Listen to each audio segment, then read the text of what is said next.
그럼 자꾸 어디 구석에 가서 오줌 싸고 꼭 구석 가서 싸. 막 똥 숨겨놔. 고양이. 안녕하세요. 삼성유TV의 미니아빠. 슈니 아빠입니다. 너무 더워요 이제. 덥고 너무 이제 장마도 시작했죠.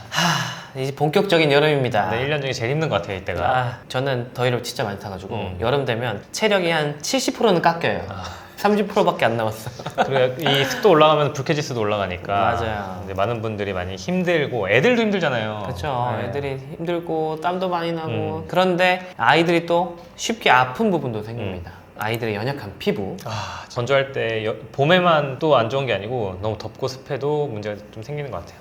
오늘은 그래서 아이들이 여름철에 어떤 피부 질환을 조심해야 되는지 제가 대표적인 거 딱 4개를 뽑아왔거든요. 어떤 질환들이 있는지 좀 보시고 그리고 아이들 피부 관리는 어떻게 해야 되는지 한번 함께 살펴보도록 하겠습니다. 네.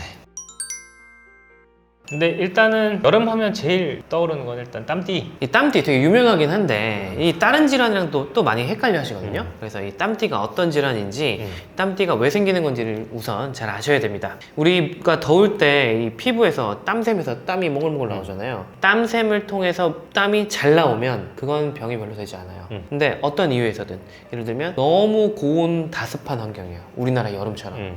아니면은 피부에 감염이 있거나 아니면 뭐 자외선이 셀 때 이럴 때는 땀들이 땀샘에서 다 탈출하지 못하고 그 안에 갇혀버리는 경우가 생겨요. 그러면은 이 땀들이 피부 밑에 갇혀가지고 피부 바깥층 쪽에 땀이 갇히면 투명한 물집 같은 게 생기기도 하고 근데 이게 좀 피부 깊숙한 곳에 땀이 갇히게 되면 이쪽이 빨갛게 붓고 막 간지럽고 따갑고 이런 우리가 아는 땀띠가 생기는 겁니다. 여름 되면 로션을 좀 얇게 발리는 걸 발라야 되는데 너무 꾸덕한 거 바르거나 아니면 더운 날인데 옷을 잘못 갖고 나가서 두꺼운 옷으로 그러면은 이 땀띠가 또 생길 수가 있습니다. 그래서 땀띠를 막으려면 땀이 잘 배출되게 하면 되겠죠. 그러니까 너무 다습한 상황에 안 생기게 너무 꾸덕한 걸 바르지 않고 통풍이 잘 되게 하는 것도 중요하고 좀 더 근본적으로는 너무 더워서 땀이 많이 안 나게 실내환기를 좀 시원하게 하고 너무 더울 때는 외출하지 않고 이렇게 하는 게 되게 중요합니다. 특히 지금 좀 어린애들, 신생아들은 못 움직이잖아요. 근데 너무 더운데 유모차에 태우고 나가면은 못 움직이니까 닿는 부분이 좀 땀띠가 잘 생길 수 있기도 해요. 맞아요. 아기가 어릴수록 땀샘의 기능은 좀 미숙한데 몸에서 땀은 훨씬 많이 내거든요. 그러니까 체표면적 땀 발생량이 어른에 비해서 2배예요. 어린 아기들을 더울 때 외출하는 건 이래서 좀 피해야 됩니다. 그리고 만약에 유모차에 태우신다라고 하면 밑에 좀 땀 흡수 잘 되는 걸 좀 깔아주셔야 되는 것도 도움이 돼요. 그러면 이제 땀띠를 발견했어요. 이미 생긴 거 어떻게 할 수 없잖아. 그쵸. 치료를 어떻게 하죠?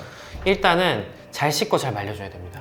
왜냐면 땀띠가 생겼다고 땀이 안 만들어지는 게 아니거든요. 그래서 거기에 뭐 노폐물이 꼈든지 그런 것들을 잘 씻어주고 위생 관리를 잘 해주셔야 되고 아프잖아요. 따갑고 간지럽기도 하고 그러면 항히스타민제를 좀 쓰기도 합니다. 항히스타민제는 저희가 피부 질환에도 많이 쓰지만 콧물약이에요. 콧물. 맞아. 그 약을 먹거나 바르거나 해서 염증을 좀 가라앉히게 하고 심한 경우에는 스테로이드를 발라야 될 수도 있어요. 근데 이제 땀띠가 되게 헷갈리는 게 그런 접히는 데 있잖아요. 뭐 사타구니나 겨드랑이, 목 이런 것도 다 땀띠예요? 땀띠가 모양 보면 좀 알 수 있다고 말씀드린 게 땀띠는 땀샘 주변에 이렇게 생긴단 말이에요, 염증이. 근데 이 접히는 부분에 또 잘 생기는 게 간찰진이라고 있습니다. 간찰진? 네.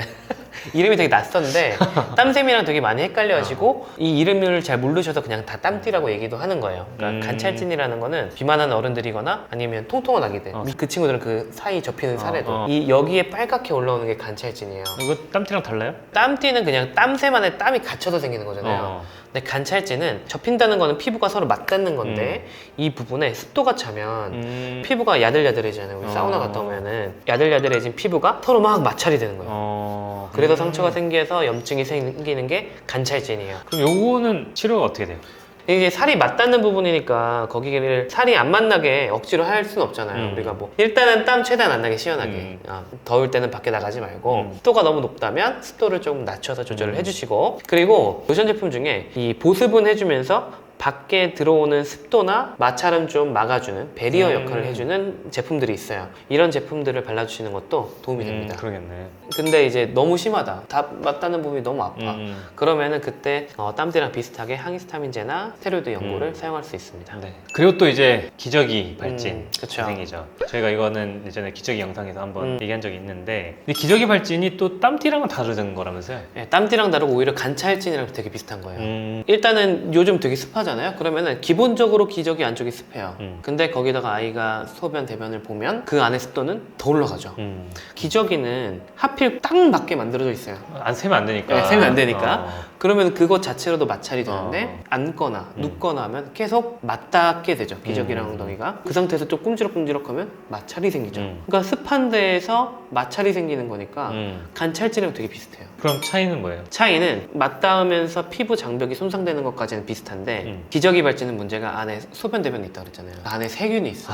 그게 감염까지 돼서 확 퍼지는 게 기저귀 발진이에요. 그래서 간찰지는 딱 접히는 부분에만 생기는데 기저귀 발진은 처음 시작이 이제 좀 맞닿는 부분 간찰지처럼 생기다가 세균 감염이 되거나 곰팡이균 감염이 되면 옆으로 촥 퍼져요. 그러니까 이 문제가 생기는 겁니다. 우리 어릴 때만 하더라도 파우더 뿌려줬잖아요. 아, 발진 생기지 말라고. 기저귀 발진 예방한다고 도움이 돼요? 기저귀 발진에는 파우더 제품 절대 쓰면 안 됩니다. 땀띠는? 땀띠도 안 돼요. 땀띠는 진짜 안 되는 게 땀구멍을 막아버리니까 파우더가 땀띠를 더 악화시키는 거고요. 우리 그 항생제 연고도 있지만 항생제 파우더도 있잖아요. 그럼 그것도 별로 안 좋겠네. 안 돼요. 기저귀 발진이나 간찰진도 이 파우더 제품 쓰지 말라고 하는 게 왜 이걸 파우더 제품을 썼냐면 옛날에는 뿌려놓으면은 뽀송뽀송해 보이잖아요. 그러니까 습이 안 찰 것 같잖아. 근데 그거는 딱 뿌렸을 때만 그래요. 왜냐면 이 파우더들은 주변의 습기를 빨아들이는 성질이 있어요. 그래서 딱 처음에 딱 뿌렸을 때 뽀송해 보이지만 이 안에서 일어나는 일은 피부에 있는 수분을 막 끌어들입니다. 그러면서 이 피부가 주름져요. 습기를 뺏기니까. 그러면은 피부에 골짜기들이 많이 생겨 있어요. 그러네. 근데 이 상태에서 이 파우더들이 피부 수분만 빼앗는 게 아니라 주변의 공기에 있는 습기까지 빨아들여요. 그러면서 이 골짜기가 피부에 막 미세하게 많이 생겼는데 여기 습이 차는 거니까 안 그래도 지금 습한 환경이 문제인데 습을 더 많이 잡아두게 되는 거예요. 그래서 요새 파우더 제품이 안 나오는 이유가 있네요. 이렇게 이유가 있어서 안 나오는데 굳이 찾아서 쓸 필요 없죠. 그러네. 네. 그래서 가이드라인 이런 것 보면은 연고만 나와요. 파우더는 딱 한 줄 써있어. 파우더는 쓰지 않는다. 근데 결국 똑같아요. 잘 씻겨주고 잘 말려주고 하는 건데 씻길 때는 피부가 많이 자극이 안 되게 씻겨줘야 되잖아요. 그래서 흐르는 물로 씻겨주고 웬만하면은 비누는 사용하지 말고 비누는 쓰시려면 항문이나 생식기 쪽을 닦는 게 아니라 왜 응가가 옆에 번졌을 때 살에 묻어 있을 때 네, 살을 닦는 거지 연약한 부위는 비누를 쓰시는 거 아니에요. 네, 맞아요. 그리고 수건으로 톡톡톡톡 말려주시고 선풍기로 좀 쬐셔도 되고 드라이기로 말리실 거면 찬바람으로 해야 돼요. 아까 말씀드린 베리어 역할을 할 수 있는 로션으로 좀 엉덩이를 커버해서 좀 보호를 해주시고 그 다음에 기저귀를 최대한 안 채우는 시간을 길게 해야 돼요. 벗겨놔야 돼. 되게 힘들어요. 왜냐면 저도 이걸 해봤지만 저희 슌이가 하루에 똥을 막 6번, 8번 쌌거든요. 맞아. 근데 그러니까 발진이 너무 잘 생기는 거예요. 발진이 생기니까 기저귀를 벗겨놔야 돼요. 그럼 자꾸 어디 구석에 가서 오줌 싸고 꼭 구석 가서 싸. 막 똥 숨겨놔. 고양이. 냄새 맡고 찾아야 돼. 그게 되게 힘든데 항상 말씀드리는 게 이렇게 바닥 청소하는 게 엉덩이 발진 치료해주는 것보다 훨씬 편합니다. 기저귀 발진 심하게 나면 진짜 밤에 잠도 못 자고 계속 그래요. 보채고 맞아요. 답이 없어요. 얼마나 아프겠어 또. 기저귀가 통풍이 그래도 좀 잘 되는 거를 선택을 하셔야 돼요. 이게 여름용 기저귀. 맞아, 여름용이 있더라고. 근데 여름용 기저귀 중에서 흡수력이 좀 떨어지는 게 있거든요. 얇게 만든다고. 그런 거 피하셔야 되고 기저귀 흡수력이 좋아야 안 젖으니까 흡수력을 꼭 비교를 하시고 엉덩이랑 맞닿는 부분이 저자극인지 이런 것들을 다 확인을 하셔야 됩니다. 오히려 그럼 천기저귀가 좀 안 좋을 수도 있겠다. 발진 생겼을 때. 그렇죠. 천기저귀가 기저귀 발진에 좋다 안 좋다 이 찬반 논란이 있어요. 미국 가이드라인에서는 그냥 쓰지 말라 그래요. 근데 우리나라는 옛날부터 천기저귀를 많이 써왔고 천기저귀가 좋은 면도 있기는 하거든요. 확실히 그 일회용 기저귀보다는 피부에 닿는 면이 저자극이에요. 그치. 그리고 대소변을 봤을 때 바로 알아챌 수가 있어요. 근데 문제가 흡수력이 떨어져. 그래서 천기저귀가 아기들 엉덩이 피부에 좋은 면이 있지만 그 좋은 장점을 제대로 살리려면 아기 엉덩이를 계속 보다가 쌌어. 그럼 바로 벗겨서 바로 씻겨줘야 돼요. 관리가 힘들구나. 네. 그렇게 할 자신 있으시면 하면 돼요. 근데 그렇게 할 자신이 없다. 계속 아기만 보고 있을 수 없다. 그러면 차라리 일회용 기저귀가 더 안전합니다. 그리고 일회용 기저귀를 사용하시는 분들은 이 사이즈를 잘 고르는 것도 중요합니다. 너무 작은 기저귀를 쓰시면 안 새니까 좋긴 하거든요. 근데 꽉 쪼매면 압박돼서 자극이 되고 그렇기 때문에 좀 널널한 걸 사용하셔야 되고 발진이 이미 났다라고 하면 물티슈는 절대 사용하지 마시고 흐르는 물에 엉덩이 잘 씻기시고 그 물도 샤워기 세게 나오는 거 하면 안 되고 좌욕도 도움이 되는데 좌욕은 어려운 게 아니라 그냥 목욕물 정도의 온도 거기다가 그냥 엉덩이 씻긴 다음 앉혀놓는 거예요. 5분 10분만 좀 하더라도 아기 통증이 좀 많이 깔아질 수 있습니다. 네. 그리고 발진 범위가 너무 크다. 그리고 피부까지 벗겨진다 그러면은 병원 가셔서 약을 처방받아서 그거는 그 연고를 바르시는 게 좋아요. 치료를 잘 받아야 되겠네요. 네. 마지막 여름철 피부 질환이 하나 남았습니다. 뭐죠? 일광화상입니다. 이것도 사실 전에 영상을 올려드린 적이 찍었지. 있긴 한데요. 또 간략하게 한번 소개를 해드릴게요. 여름철 되면 휴가 가야 되잖아요. 바닷가 가고 그러면 아이들이 이제 야외 활동을 하면서 자외선을 많이 받게 됩니다. 근데 이 자외선이 우리 피부에 닿는 게 비타민 D를 만들어주기도 하지만 이 피부를 상하게 하거든요. 그래서 이 참 아이러니해요. 아이들이 밖에서 노는 것도 좋은 경험이니까 안전하게 밖에서 야외 활동을 하는 거 어떻게 하면 좋은지 팁을 좀 알려드리면 선크림을 발라야 돼요. 어린이용 선크림 같은 경우는 생후 6개월 이후에 이제 사용할 수 있거든요. 그러니까 생후 6개월부터는 외출할 때 선크림을 좀 바르시면 좋은데 근데 뭐 잠깐 나갈 때마다 바르면 이 선크림이 좀 잘 안 닦이니까 맞아요. 그것도 안 좋아서 한 1시간 정도 이상 밖에서 놀 때는 미리 발라주시되 나가기 전에 한 2-30분 미리 선크림을 바르시는 게 피부에 미리 흡수가 돼가지고 선크림 효과를 더 잘 누릴 수 있다고 합니다. 근데 이게 선크림이 다 좋은데 잘 안 닦여. 맞아요. 그리고 이제 얼굴 같은 데 발라주면은 애들 세수시키는 게 힘들잖아요. 맞아요. 또 이게 비누로 닦아야 잘 닦이는데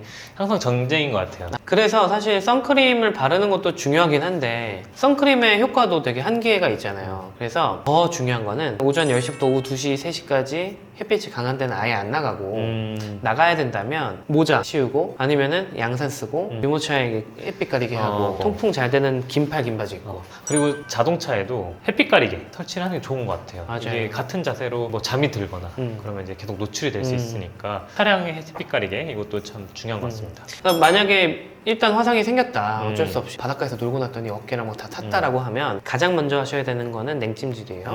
깨끗한 수건 있잖아요. 그거를 깨끗한 물에 적셔서 딱 올려놓으시면 쿨링이 되거든요. 그래서 모든 화상 시키는 게 가장 맞아요. 중요합니다. 했는데도 너무 아파. 그러면 헤어진 통제 주세요. 참지 말고. 근데 헤어진 통제 중에서는 염증을 직접 깔아앉히는 효과가 있는 이부프로펜 이거를 주시는 게 좀 더 효과가 있고요. 그리고 만약 물집까지 났다. 그러면은 절대 집에서 터뜨리시면 안 됩니다. 그래서 안 터지게 잘 이렇게 봉하신 다음에 병원에 빨리 와서 진료를 받으시면 되겠습니다. 네.